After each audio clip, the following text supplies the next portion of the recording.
Lahore high court के justice Ali बाकर नजवी और justice सुल्तान तनवीर ने सेक्शन 215 इलेक्शन एक्ट का जो सिंबल लेने का इख्तियार देता है उस पर वफाकी हुकूमत, इलेक्शन कमीशन वगैरह को नोटिस जारी कर दिया। अदालत के सामने बहस करते हुए बताया कि पार्टी का सिंबल लेना असल में पार्टी पर पाबंदी लगाना है और पाकिस्तान तहरीक इंसाफ का बल्ले का सिंबल ले लिया गया और उस पर बाकायदा पाबंदी लग चुकी है। वो अपने कैंडिडेट खड़े किए मगर वो माने नहीं जा रहे, उनको आज़ाद कह दिया गया और उन्होंने सुन्नी इत्तेहाद के साथ बाकायदा कोलैबोरेशन किया। पार्टी का सेक्शन 210 जो है वो फंड के बारे में तो कहता है, आप अगर फंड नहीं देते तो कानून फराहम कर दिया है, वो पाबंदी लगा सकता है, लेकिन पार्टी का सिंबल लेने से पार्टी को बैन कर देना जो है ये आइन के आर्टिकल 17 के खिलाफ है। आइन ने एक आदमी कारोबार करता है, अगर टैक्स नहीं देता तो आप उस पर पाबंदी लगा देंगे, कारोबार बंद कर देंगे, ये नहीं हो सकता। तरीका ये है अदालत के रिमार्क से, तो क्या तरीका होना चाहिए कि इसमें जुर्माना हो सकता है, यानी आप पार्टी पर पाबंदी नहीं लगा सकते हैं। अदालत के रिमार्क से कि पाकिस्तान तहरीक इंसाफ एक पार्टी के तौर पर जो इलेक्शन लड़ रही है वो उस पर तो कोई कदगन नजर नहीं आती है। बताया गया कि आपके पास केस आया, पहले सलमान राजा का केस आया कि जिसमें सलमान राजा ने पार्टी का कैंडिडेट, कि मुझे पार्टी का कैंडिडेट तस्वर किया जाए, नहीं माना गया और इलेक्शन कमीशन ने वो दरख्वास्त मुस्तरद कर दी।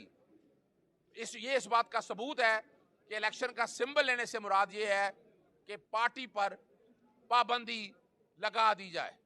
अदालत ने इस केस को इससे पहले जस्टिस शाहिद बिलाल हसन ने यह दरख्वास्त मुस्तरद कर दी थी, उसके साथ इकट्ठा लगाने का हुक्म दे दिया। दूसरी भी गल कर ली, इस इलेक्शन एक्ट का जिसके तहत नाअहली ताहयात खत्म की थी उसको चैलेंज किया गया था। जस्टिस शाहिद बिलाल हसन के पास उस केस की समाअत हुई।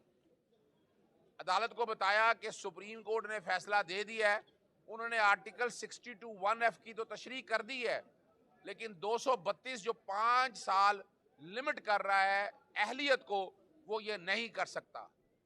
अदालत ने इस दरख्वास्त पर भी नोटिस जारी कर दिया है, अटॉर्नी जनरल को और बाकी को 27 की मुआवनत के लिए भी तलब कर लिया है।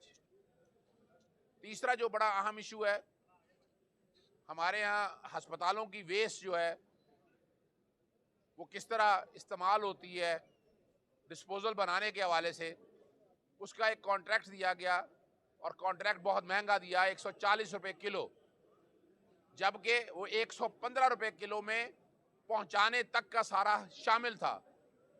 यहाँ सिर्फ उठाना है, गाड़ियों ने खुद लेकर जाना है, गाड़ियाँ सारी होंगी महकमे की और निगरान हुकूमत ये ऑर्डर नहीं कर सकती है, निगरान हुकूमत कॉन्ट्रैक्ट जारी नहीं कर सकती है।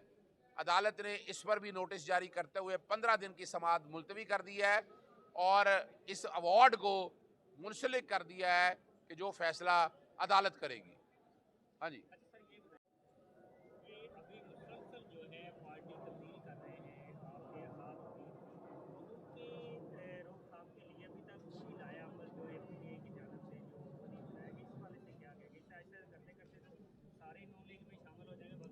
देखिए बड़ा अच्छा सवाल आपने किया। फैसला हो चुका है, तमाम पार्टी मेंबरान को हदायत जारी कर दी हैं कि वो सुन्नी इत्तेहाद के साथ अपने सर्टिफिकेट जमा कराएं। जो नहीं जमा कराएगा वो पार्टी डिसिप्लिन की जहां खिलाफवर्जी करेगा और अगर कल किसी और सियासी जमात में वो ज्वाइन कर लेता है तो उसके खिलाफ आर्टिकल 63 की कार्रवाई शुरू की जाएगी। छोड़ा नहीं जाएगा ऐसे लोगों को। दो मौके के ऊपर, एक ये और दूसरा अगर वही लोग जो हमारे टिकट पे मुंतखब हुए हैं और वो जाकर वोट देते हैं, वजीर आजम को मुंतखब करने का, एतमाद का वोट देते हैं, तो तब भी उन लोगों के खिलाफ बाकायदा कार्रवाई की जाएगी आर्टिकल 63 के तहत वो अपनी